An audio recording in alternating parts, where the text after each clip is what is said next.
¿Cuál es su lectura sobre el papel de los medios hegemónicos en la perpetuación de las barbaries perpetradas contra la sociedad colombiana con la complicidad de sectores dominantes? Bueno, muchas gracias, Janel, por la invitación, a todos los organizadores de este conversatorio. Que me alegra estar pues al lado de José Alberto Tejada, un hombre que se convirtió en un defensor de los derechos humanos de los jóvenes que eran violentados en los frentes de lucha, en los puntos de resistencia durante el paro nacional, y que estableció una ruptura en relación con el viejo periodismo tradicional de ocultar la información desde su nacimiento. Lo que hizo José Alberto fue visibilizarla desde los frentes de lucha de la sociedad. Yo creo que, Janet, la discusión debe ser llevada a un punto clave, y es que los medios masivos tradicionales de comunicación en nuestro país, los medios de comunicación de las élites, los medios de comunicación de lo que la revista Alternativa, ese ícono del periodismo de izquierda, de oposición popular de la década de los 70, calificaba como la prensa del sistema, esos medios, esa prensa del sistema, esos canales de televisión, esas emisoras radiales, esos periódicos de las élites y sus extensiones en las redes sociales, son culpables también. Y estamos en moda de abrir el debate sobre la responsabilidad de estos medios de comunicación en la barbarie que cometió el régimen de Iván Duque contra el pueblo colombiano. No podemos pasar por alto eso. Yo considero que es la hora de que los medios hegemónicos, Caracol, RCN, Blue, El Tiempo, El Espectador, Semana, El País y demás medios de comunicación en todas las esferas sean sometidos a un juicio por su complicidad con la masacre, por su complicidad con el genocidio. Es que lo que se ha cometido en nuestro país es un genocidio, es un crimen de lesa humanidad. Ahora ya nadie habla, Javier y José Alberto, de las 80 personas que fueron asesinadas, porque fueron que se convirtieron en crímenes de Estado a manos de la policía, a manos de las fuerzas de represión del establecimiento. Ya nadie habla de ellas. Ya nadie habla de que en nuestra ciudad, aquí en Cali, fueron asesinadas 48 personas en nuestra ciudad. El 60% de todas las personas del país asesinadas en todo el país. Y en municipios del Valle del Cauca fueron asesinadas 18 personas, ¿no? Lo que redondeando hace lo que yo denominaba en los análisis que estuve haciendo a lo largo del paro, que a lo largo del paro estuve haciendo análisis a través de Periodismo Libre, el blog que yo tengo, que era el único medio en el que me podía mover, constituyendo el 72% de los asesinados en todo el país. Y yo lo denominaba las cifras del horror. ¿Cómo es posible que no estemos hablando de eso? Yo te digo una cosa, Ángel y José Alberto, a donde yo voy, yo pongo esta denuncia, es lo primero que planteo. Y a lo largo de lo que hice como mi aporte para denunciar la violación de derechos humanos, porque aquí lo que ha habido es una violación masiva y flagrante de los derechos humanos del pueblo en la lucha por sus derechos, como lo decíamos en los documentales que emitieron por Telesur. Lo primero que hacía en todas las entrevistas con medios internacionales y con medios nacionales era poner y ha sido poner sobre el tapete este hecho tan terrible. De tal manera que a la pregunta que estás haciendo, Javier, en el sentido de cuál es mi visión de los medios hegemónicos, mi respuesta es que estos han sido cómplices de la matanza, cómplices del genocidio, y lo siguen siendo. Yo les cuento una anécdota. Hace poco me invitaron a un medio nacional y puse esta problemática. Yo no la denomino tema porque no se vuelve un cliché. Es una problemática que es un genocidio. y puse esta problemática sobre el tapete, y los periodistas de otras ciudades distintas a Cali decían, ¿cómo así? ¿Eso dónde ocurrió? Porque entre otras cosas les daba a conocer el caso del joven de Jumbo, del joven Héctor, que fue herido en sus genitales por la policía en la represión masiva del 16 y 17 de mayo. Y Héctor perdió sus genitales por un disparo que le hicieron a 5 metros agentes de la policía del SMART que estaban reprimiendo la manifestación en la noche y madrugada, en la noche del 17 de mayo y madrugada del 17.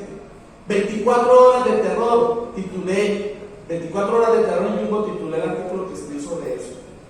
Y después lo entrevistamos para los documentales que hicimos para Telesur. De pronto más adelante podemos hablar de eso. Y cuando yo lo comenté a nivel nacional, me decían, no tengo ni idea de eso, ¿cómo ocurrió eso? ¿Por qué no se ha conocido? Por Dios, ¿en qué país estamos? Y son medios nacionales. Entonces, tenemos que abrir el debate, sin hipocresías, sin falsos gremialismos, de la responsabilidad, sobre la responsabilidad de los medios masivos tradicionales de comunicación en esta hecatombe de la que ha sido víctima el pueblo colombiano. Ya tendremos oportunidad de profundizar sobre eso.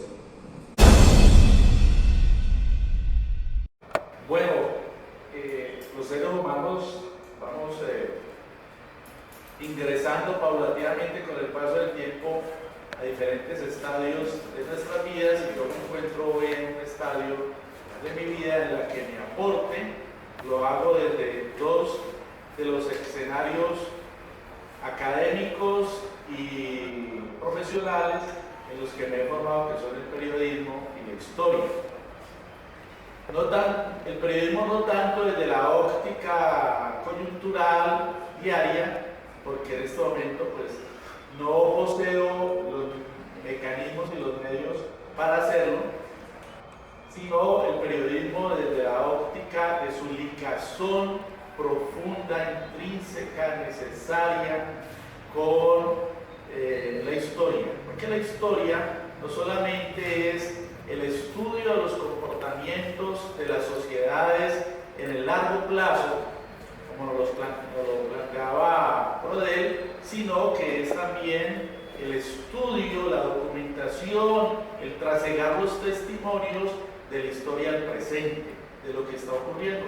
Y a veces es la historia más difícil de elaborar, porque la historia tradicional, canónica, nos plantea que hay que dejar pasar un determinado lapso de tiempo para el análisis de los hechos, para poderlos decantar, para que las emociones, para que las consideraciones subjetivas no contaminen el análisis, el registro, el análisis y la interpretación de los hechos.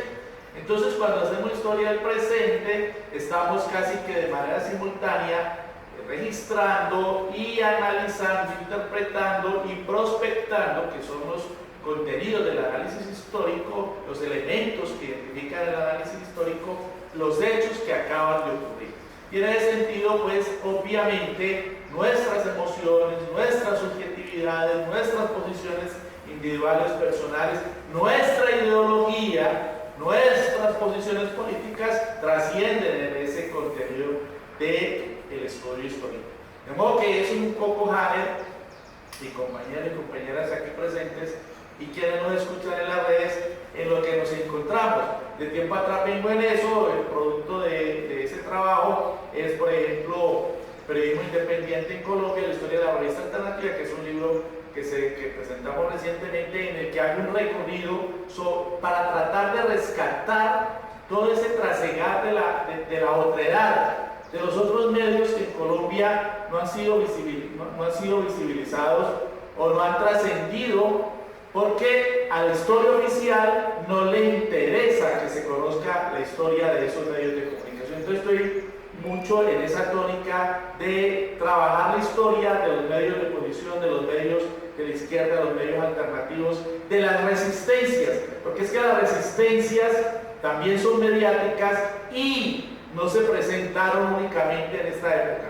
Las resistencias de los sectores subalternos, de las clases subalternas, de los sectores populares, de estudiantes, campesinos, obreros, desempleados, desempleados, de los desarraigados, de los desplazados a lo largo de toda la historia de nuestra sociedad han existido siempre, desde los mismos albores de la República, ¿no?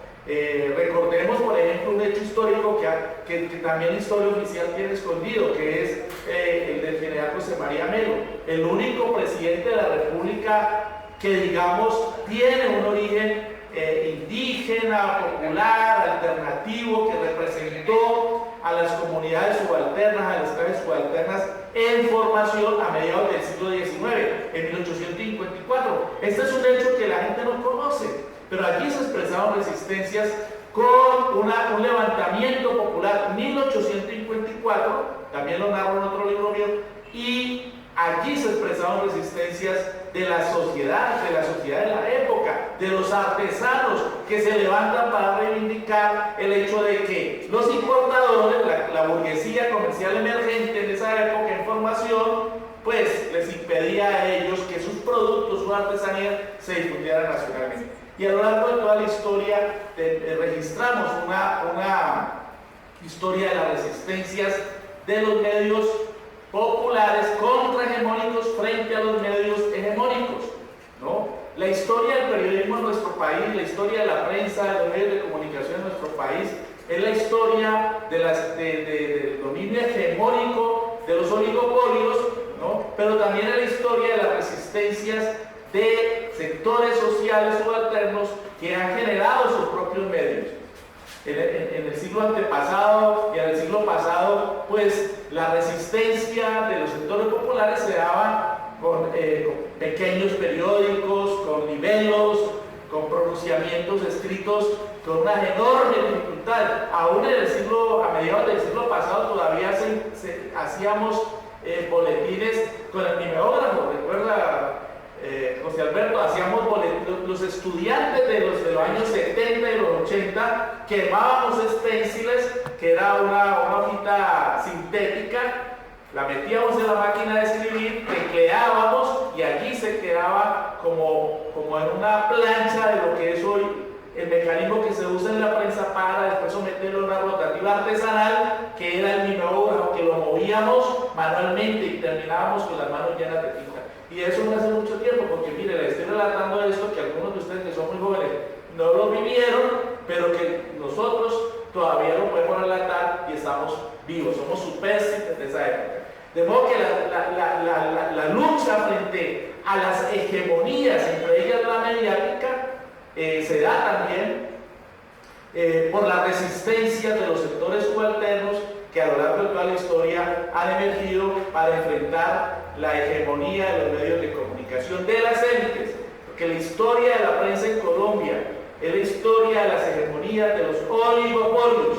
Aquí la familia Lloreda, en Medellín pues los dueños del Colombiano, en Bogotá los dueños del Espectador, los Cano, los dueños del Tiempo, los Santos, los dueños del Siglo, los Gómez, los dueños de la República, el sector de otra fracción conservadora, que era la de Mariano Espina Pérez, ¿no? Que fue uno de los protagonistas de la hegemonía conservadora desde el 42 al 50, de modo que la historia de la prensa y de los medios de comunicación en nuestro país es la historia de los oligopolios, pero también es la historia de las resistencias frente a esos oligopolios familiares, esos oligopolios netamente también comerciales y políticos.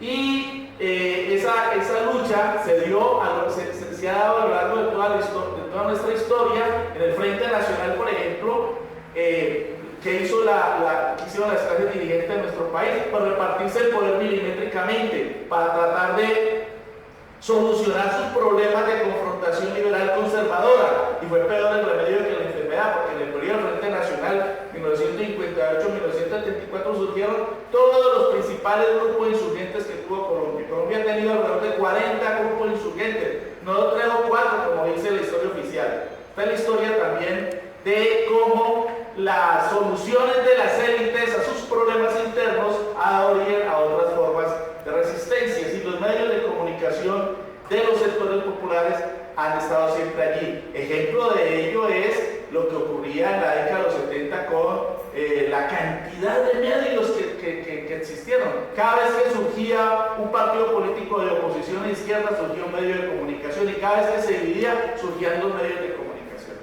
De modo que todo eso lo traigo a colación para plantearles que estamos en una etapa en la que nos interesa la reconstrucción de esa memoria de los medios populares, de los medios alternativos.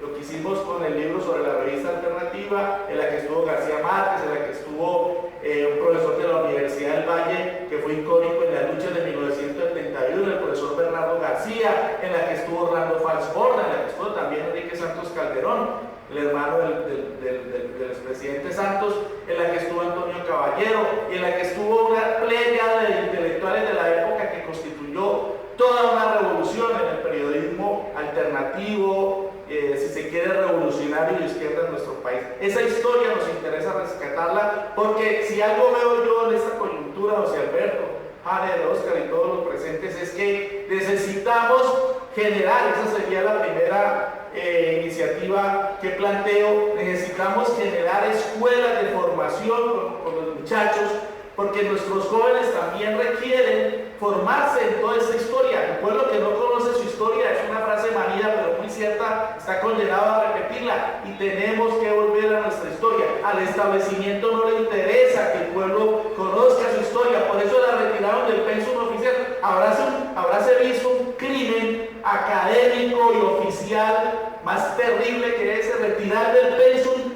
de la educación en un país. Así está en manos de clases oligárquicas el pensum de la historia, para dejarlo diluido en una cátedra que se denomina ciencias sociales, en la que se da o no se da historia y da lo mismo. De ahí las dificultades que se afrontan en este momento de falta de formación de muchos sectores en relación con el conocimiento mismo de la historia de su país. Ese es nuestro primer reto y nuestra primera contribución a lo que plantea la pregunta de Jaime, en el sentido de qué podemos hacer, cómo puede comprenderse lo que hacemos en la coyuntura en términos de formación de democracia. Y en ese sentido, pues estamos también trabajando en este momento con una reconstrucción de testimonial y documental de hechos ocurridos durante el paro, sobre todo de la represión, del genocidio, yo lo califico así, cometido por el régimen de Iván Duque contra el pueblo colombiano que participó en el paro nacional. De tal manera que eso es historia del presente, lo que planteaba al principio. Y en ese sentido, con la colaboración de Telesur, una colaboración de Periodismo Libre con Telesur, estuvimos durante mucho tiempo haciendo un recorrido por los departamentos del suroccidente colombiano para entrevistar a las víctimas de la represión. Porque, repito, uno de los compromisos que debemos asumir desde el periodismo independiente, alternativo, y desde los historiadores que procuramos trabajar la historia del presente, es evitar que haya impunidad, porque vamos camino hacia la impunidad. Va a ocurrir lo mismo con los más de 200.000 muertos que dejó la violencia, la época de la violencia, ¿no? entre el 46 y el 58, ¿no? La época de la violencia que quisieron solucionar también con la dictadura de Gustavo Rojas Pinilla y tampoco les funcionó.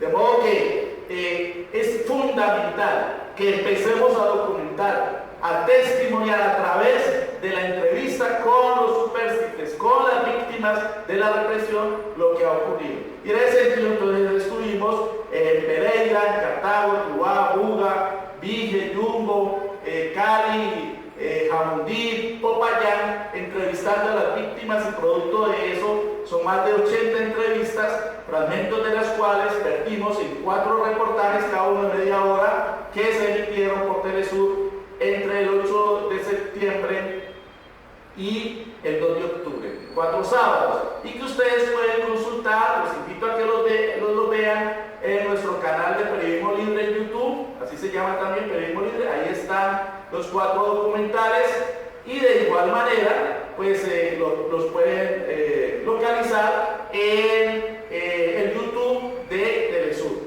Entonces, todo ese trabajo, más otras entrevistas que estábamos haciendo desde antes y que seguimos efectuando con víctimas, sobre todo con madres, padres, primos, primos, hermanos, abuelas de los jóvenes asesinados, todo ese cúmulo, todo ese acervo documental y testimonial lo estamos trabajando para que llegue como un gran vertimiento en un libro que aspiramos a imprimir de nuestro propio bolsillo con Ediciones Periodismo Libre, que es digamos el espacio editorial que creamos para poder editar nuestros libros, para que aparezca próximamente. De modo que en ese trabajo estamos, Ángel. Recientemente también lanzamos el libro sobre la historia del intramunicipio de Yumbo, que es un sindicato de los más perseguidos, de los más violentados por el establecimiento, tanto que sus dos grandes líderes, Dionisio Calderón y Fidel Castro Murillo, murieron violentamente. A Dionisio Calderón lo asesinó la policía en Yumbo, ¿no? Abiertamente, en una emboscada que le hicieron. De modo que esa es la historia que estamos tratando de trabajar, de reconstruir, porque es la historia desde abajo, la historia de las clases subalternas, a la que, historia que no le interesa reconstruir a los historiadores del establecimiento, a la historia oficial no le interesa eso, no le interesa que se conozcan hombres luchadores como Dionisio Calderón y Yumbo, por ejemplo, un líder social. No era un guerrillero, no era un violento, era un líder social, un defensor de los trabajadores que le dio sentido de clase, su lucha obrera, que transformó el sindicato patronal que había en Yumbo, lo transformó en un sindicato de clase y al mismo tiempo lo ligó con la lucha obrera. Estoy hablando de la década de los 70 y de los 80. Lo asesinaron en septiembre de 1985. Bien, se ha vencido el tiempo, entonces ese es el trabajo en el que estamos, reconstruyendo historia de las clases subalternas, de los sectores populares. Creo que es fundamental recoger, para rematar, un elemento como, digamos, mecanismo para que todo este esfuerzo comunicacional, no solamente el de la historia, sino principalmente el del periodismo diario, el de la denuncia, el de la defensa de los derechos humanos, como el que ha hecho José Alberto y han hecho otros jóvenes, que yo califico también como los reporteros de lo que se impuso durante el paro, fue los reporteros comunitarios, los reporteros virtuales, los reporteros de primera línea, la gente arriesgando su vida en las primeras líneas, enfrentando la represión y documentando lo que ocurría. Si eso no se hace, el mundo no habría conocido el genocidio que se ha perpetrado en Colombia. Pero eso no es suficiente, porque se desconoce todavía mucho y es nuestro deber difundirlo. De modo que creo que, respaldando algo que planteaba José Alberto, se necesita que trabajemos en la sostenibilidad de los medios independientes y populares, ¿no? Y creo que una de las grandes alternativas es la contribución a la generación de un nuevo poder. Aquí se necesita un nuevo poder que transforme desde el punto de vista de reformas estructurales todos estos vicios de corrupción, todos estos vicios de clientelismo, de la burocracia en que está inmersa la comunicación también, ¿no? El periodismo colombiano está inmerso en una profunda crisis.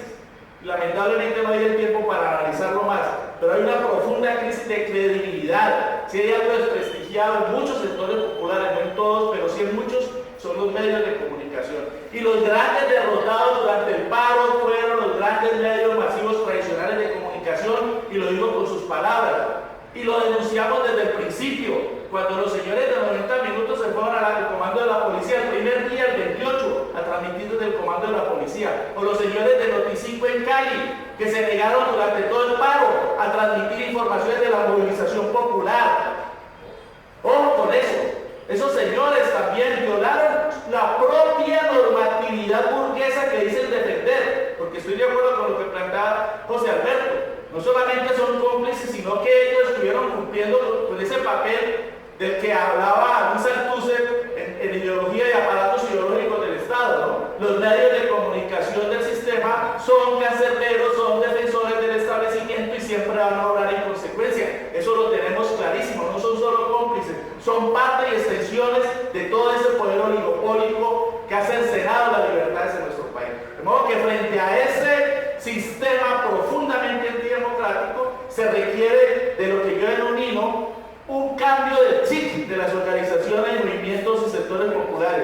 sobre todo las organizaciones sindicales, que en cierta medida tienen cómo hacerlo. Y es que contribuyan a la generación de la sostenibilidad de los medios masivos alternativos, porque los medios alternativos no son significado de minorías o de ir por la circunvalar, no, los medios alternativos también tienen que ser masivos, pero con poder contrahegemónico frente a la hegemonía de los medios masivos tradicionales.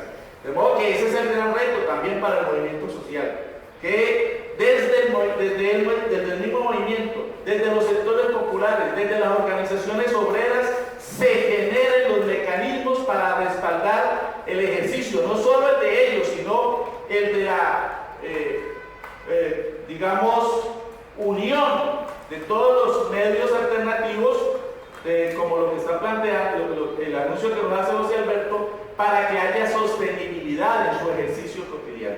Dejaría allí, y creo que estamos frente a grandes retos, y lo que nos impone el momento es un esfuerzo mayor, no solamente en la cobertura cotidiana, sino también en la sistematización de todo lo que ha ocurrido, en la documentación de lo que ha ocurrido a través